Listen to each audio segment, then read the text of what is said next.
Moni ndine Jackie. Ndiye ngati nthawi itandilole. Asisena akagona ndekampata koyankhula katani kapezeka. Ngati tiyeni tipange kumacheza tagwirani chakumwa ngati chodyera chilipo ticheze. Ndiye nkhani zake. Apopo ndimanena zopanga ndalama pa internet. Suti ine ndikufuna. Ena kuti yayi ufuna ma 200 no. Internet is vast. It's massive. It's big. Ndipo mukubwera kwa internet anthu ambiri achita bwino kwambiri, anthu amapanga ndalama kuopsa, anasiya zintchito amapanga focus on internet. Mutati mupeze nthawi, mupeze mpata kufatsa ndikumafufuza kuti kodi anthu ena akupanga chani pa internet. Mukhoza kudabwa ena amapanga masurvey oti makampani ena ma organization osiyanasiyana amapangisa masurvey kumafunsa anthu mafunso akhala ndi zimafomu zawo muyankhe mufire zimafunsozo basi nde mukafira mafunso mukayankha mafunso kupanga submit kutumiza amakulipirani. So zimakhala ndalama zambiri koma mwina pa survey ena amapereka 5 pounds ena amakwasa ni 15 20 pounds ndi anthu amatha kukhala basi mangosakasaka masurvey pachani pa internet kumapanga masurvey azilipiridwa ndalama zimenezozo. Mwaona, it's something passive income. Pamene ndinanenapo za dropshipping ndi yayikulu ende ndionena kuti ni business yamphamvu kwambiri. Zinazo sindimangoyankhula zama surveys wene sinapangepo koma dropshipping I've done and I know what it works. It's real. The only problem kuti sindifuna kupanga video ndikufotokoza chinthu chonena kuti chili ndi vuto eti nkona last time mene nayankhula anthu amanena kuti vuto ndi internet ya slow. Aside from internet ya slow ndi kuti ndalama ndemuzilandira bwanji. PayPal si landirandira si pereka ndalama so mungalandire ndalama through PayPal. Nakasuka kugulisa chinthu mafunika ulipiridwa bwa. And so vuto ndi limenelo kuti until I find the answers to the questions then I can come kuna kuti ichi chimayenda chonchi ichi chimatere mupange chonchi. Therefore now tafufuza ni Stripe. Ngati Stripe imatheka ku Malawi kuti mukhoza kuti anthu malandira ndalama. Dropshipping imatheka komanso pali vuto linanso la dropshipping. Dropshipping imagwira maiko ngati maiko akunja onena kuti nangaso umakhala kugulisa zinthu zoti ulibeti zoti shop yako tikugulisa zakuti iweyo uli ndi platform yako kati ndine kuti ndi website yako yomwe umayika zinthu zomwezo zomwe aja akugulisa zicha. Iweyo ukagulidwa uwagula iwo aja nde umayika address koma address ugula uyika ya munthu amene wakugula iwe ichi mazimvu zofuna kuzifotokoza kuno iwo aja antumizira directly munthu amene wadani wakugula iwe. Vuto limabwera ponena kuti munthu uja akakhala kuti chinthu chasana chikonde afuna kuchita return afuna kubweza ndamafuna ano akubwezere iweyo nanga so achigula kwa iweyo ndenu ngati muli kumala akubwezerani bwa. Alright.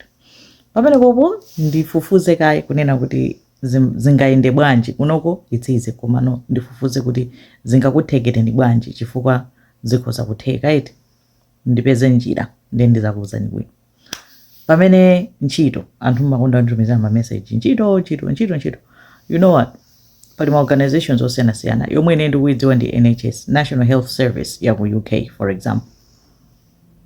Ntchito zawo zambiri zomwe amapanga advertise amanena kuti amapereka sponsorship visa. Sonyoza kuti ngati akutenga ni ntchitoyo akupatsaniso ni visa yoti mutani mupiteko ku UK NHS ndi UK ndi nhs.co.uk ndanena mobwereza iti mungo yang'ana pamene pomuyipeza. Pamakhala ntchito zosiyanasiyana kaya ndi za care za ukilinala za upoda za manager za procurement za science za udokotala whatever you can think of. Koma nkhani ndionena kuti osamakhala ndi mtima kuti ndachita apply ka follow sana nditenge.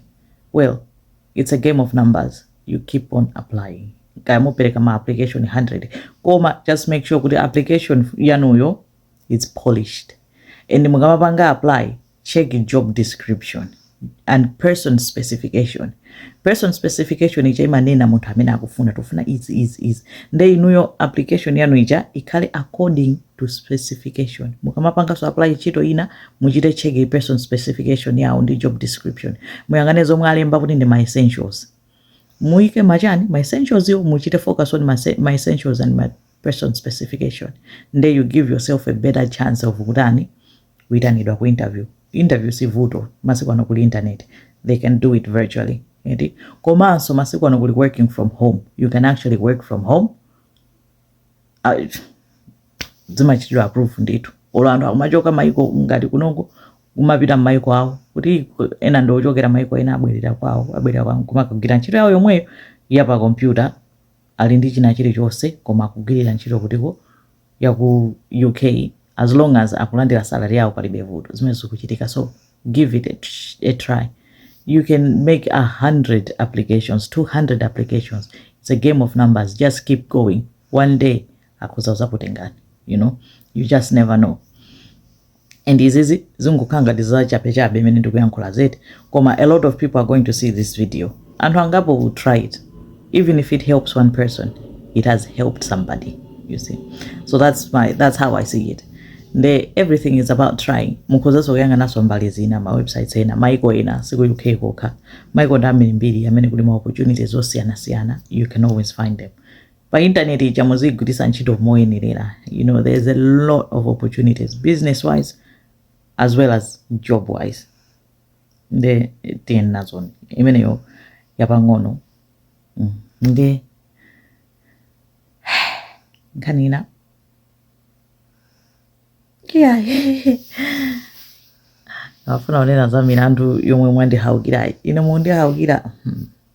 I shall sintandeu. Sindachire wondeu sintandeu koma muziwa zomwe ndikunena. Mwana ndi mwana, Anthu amene muone kuti ayana wakumaputa zibambo akulu chanchani, you have to be logical, you have to be serious. Zonse it's down to the munthu wankuluyo. Ineyo pamene ndili pano sipangabwereka mnyamata ka zaka 15 nkumanena kuti kakundisirira ndikakalipira kuti sikabwerezanso. Simple. Chifukwa chana zibambo samapanga zimenezo. Muti ayana wakumaputa. How? If the men decide not to do that because it is a crime, right? Ndi crime. Kugona ndi mwana wang'ono ndikugwiririra. Ndi mwana alibe capacity. Koma mentality yiyo limbana ndi ana kuti mwana amene imwe kuti I don't understand it. Kaya mwina ndakhalitsa kutaliku ndi zina zimene sizisekereredwa pang'ono, and I am shocked with the response. Kunena kuti mwana onena kuti wakhala mu situation imeneyo akayikidwe pa nsonkhano nkumenyedwa like that, the trauma yomwe yachoka pamene popo ndi mwana yemwe mukuyembekeza kuti adzapezanso banja mmodzi mmene momwe kapena asanduka chitonzo. I'm not saying kuti mudzudzuleni koma pezani njira osati kumuyalutsa fande mwana wayalutsidwa mpaka video akumenyedwa. No, she is a victim whether anybody likes it or not. In the eyes of the law, she is a victim. Ndi mwana wa zaka 13. Palibe wina angandiuza papa kunena kuti ine mwana anga ndingapita naye pa nsonkhano kuti akamenyedwe anthu akujambula ma video adzadze pena palipo sazonena. No, mukunama. You cannot do that. What you can do is kumudzudzula mwana wanu kumbali. You cannot do that. Poti inuyo mwakakamira kuti mwalondola, ine ndati ndazitani ndazisiya koma ndimayenera kungonenabe. Ndiye ena ndikunena tozophatikiza apafudade zavutatu akuti mene amamanga samakhulupirira kunena kuti akhala mprison, amaona ngati ampasa bail. Koma unfortunately wadabwa atalowa kale mprison because even day before kuntenga anala kunjoya anala kudziora kudzamutenga akusangalala nabe nazo ntchito wangodabwa kuti antenga amayembekeza kuti akanena kuti abelo kayamutchulira ndalama zingati, iye amati 50 million ndipereka. Wadabwa kuti amukanira chilichonse amukanira akuti ndiwe munthu woopseza anthu kunena kuti asalani asapereke maumboni. Watutumuka wagwedezeka kwa basi mpaka nali pa suicide watch. Akukhulupirira kuti munthu yakhoza kuzipha komanso ali ndi maumboni woopsa kwambiri. Zomwe amapangazo samapanga yekha. Pali anthu ambiri mu industry yawoyo amene amapanga nawo, ma celebrity, anthu otchuka ndalama onena kuti iye akamagwa chonchi afuna kukokolola anthu ambiri. Ndi anthu akuopa kuti uyu akapanda kudzichita chipongwe yekha anthu ena amfulanza olo prison momwemo. Akufanizira ndi Jeffrey Epstein. Nayenso anali ndi zake chimodzimodzi zoterezi, ankati nane ndi ulula anthu amene akhala kupanga nawo izi anangopezeka wokufa musero akuti anadzipha. Nde olo Jeffrey Epstein anapezeka okufa anapanga rule kuti anadzipha. Anthu ambiri sakhulupirira kuti anadzipha. Anthu amaona ngati kuti anachita kukhwezedwa mmenemo chifukwa choti anali ndi maumboni anthu ambiri. Milandu yonse yachina Prince Andrew, uyu mchimwene wake wa mfumu yako England, mphwake wa King Charles, nayenso anali implicated. Fera anakapezeka umeneko ndi atsikana. Azibambo achoonera kuti amakaya kukolola atsikana. Mmene tikuneneramo kunena kuti atsikana ang'onoang'ono, atsikana zaka 16, onera kuti anali troubled. Atsikana ambiriso amapezeka kuti m'mitu mwawo simukuyenda bwino. Ndi azibambo otero amapanga take advantage. Amakaya atenga kuachita traffic kumapita nawo kuti adzikagwiriridwa fasi kugona ndi azibambo ngati atiwo amene wanthu achuma kwambiri. Nde mu list yake muli anthu akuluakulu koopsa, anali ndi ma CCTV, ma video chani. Nde atangoyamba zonena kuti ndiulula, anapezeka kuti watani waphedwa. Ndikonse anapezeka kuti wafa, akuti anadzipha. Nde akuona ngati kuti zikhala chimozimozi ndi a P Diddy chifukwa chonena kuti payamba kale kuzungulira ma video odabwisa. Ina ya Kevin Hart, comedian yemweyu, ali kunyumba kwa P Diddy, kafuna kunyumba kwake kupate yake, akuyankhula koma kumaona background kuna nsikana wina wake. Munthu wina anangobwera kumuyatsa nsikana uja tsitsi, kumukoleza moto. Nsikana uja ambafuula kumagwira tsitsi kuti akupsa. Kevin Hart kutembenuka kumuona ndi kuseka, kumaseka ngati zabwino pamene wani. Ayona imeneyo chiyambiso chimene chocho Kevin Hart video imene isipita pachabe. Chiyambiso yayambaso kumutani kumulonda. Nde ndizichazoopsa kwambiri. Ananena abusa ena ache, ananena kuti nde imagine kunena kuti wina wake wakhala kupemphera zaka zonsezi kupemphera kuti Ambuye ine ndikufuna ndikakhala ngati P Diddy. Kuti dziona kupemphera tikamapemphera tizipemphera madaliso athu, osati kuti madaliso kupemphera kuti tikhale ngati wina wake chifukwa sitikudziwa kuti wina wakeyo ndi ndani. Munchibisaliro sitikudziwa kuti ndi ndani mobisika, mmalo obisika akakhala kumbali ndi ndani. Ndeza a P Diddy timva kuti zathera bwanji, koma chiyambi chakutsakamuka kwawo ndi chomwechi. Achita zambiri zosonyeza kuti nsachabe, maumboni ndi ambiri, ndipo agamulidwa kangapo konse kuti alipire, koma sisamamanga zinazo chifukwa chonena kuti zinachitika kalekale. Nde according to lamulo mwina zinzonena kuti zinachitika more than 20 years ago, sangabwerese mulandu wa criminal koma wa civil, wosonyeza kuti akhozongolipira ndalama koma sangammange fa nthawi inadutsa yomwe anthu akanatha kutani kummangitsa. Nthawiyo ankamuopa kwambiri za adzidze ndi zimenezo. Nde ku India kwakhala kuli mapemphero akumpempherera mayi uja Sunita. Umayi uja takhala tikumaliposita kunena kuti watsakamira ku space, akunena kuti adikira mpaka chaka chamawa, akuti amuyikiza mmapemphero kumeneko kwa anthu ndithu ayamba kukhala osagona kupempherera kuti papezeke njira yoti atani abwererere pa dziko lapansi. Nde tiumva kuti zitha bwanji, koma akadali chitsakamirire konko. Yomaliza ya ku Nigeria, mamona mwana uyu wa zaka 14 tsinake Joy. Joy anali mwana oti opanda pokhazikika bwinobwino koma amapita ku primary. Amayi ena ake a lecture aku university dzinawo Dr. Fumilola anampangira chisoni. Ndi anamtenga kunena kuti afuna kumphunzitsa. Anamutenga ku nyumba kuti uzinthandiza kugwira ntchito pa khomopo. Dr. Fumilola anaonera kuti amunawo analata mwalira nde amakhala okha. Anasunga mwana uja kuti ndizikulipirira fees, uzipita ku school, nzigulira zovala zakudya china chilichonse ndikuphunzitsa.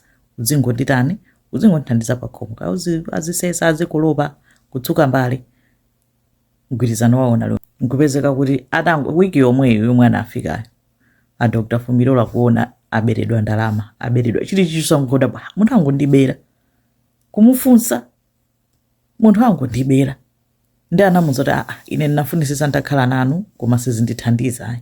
Anamuthamangisa, anamuzoti choka. After about 3 weeks of kukhala naye anamuthamangisa. Akhala chaka chatatu a Dr. Fumilola akumva kugogoda pa khomo.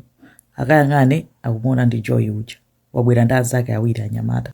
bwanji ali timangufuna za upasa ni mona la chabwino lowani analowesa nyumba achina Joy aja kuona nyumba kupeza kuti muli wantchito wina ndi wantchito uchaka ya matani anapanga zomwe amamaliza apapanga zonkumaliza anamutuma kuti apite kunsika atapita kunsika basi Joy ucha ndanzake ali inuyo mungayerekeze kundithamangitsa ineyo kuyamba tukuamenya Dr. Fumirola aja ali ndi ana amenya anthu atatu kenako mmodzi mwa anyamata awiri anali nawo ananena kuti tisango asiya choncho ateona nkhope atinenera atimange nkuthamanga pito kitchen ukatenga mpeni kubwera nawo alitente abayini basi abayini kumuphatu Dr. Fumirola pompo anacha nkumatani kumathawa koma Joy anagwidwa anamugwira Dr. Fumirola anathera pompo ndi auzengedwa milandu yakhala ikupitirira milandu yake inali yovuta chifukwa amanena kuti mgwirizano wawo unali woti a Dr. Fumirola anatenga mwana wa zaka 14 why sanatsate lamulo pali lamulo la leba kunena kuti mukamalemba munthu wantchito zizitani ndi zoti za mpungwepungwe koma mwini wake yekha ananena kuti ayana ndithamangitsa pati ndi maba chani ndi uyu muoneni nkhani yake ndi imeneyo ndi mathero ake amacheza athu ndi amenewa nangoti tupase ni muone lero tinasowana mkhaini madzulo pambana.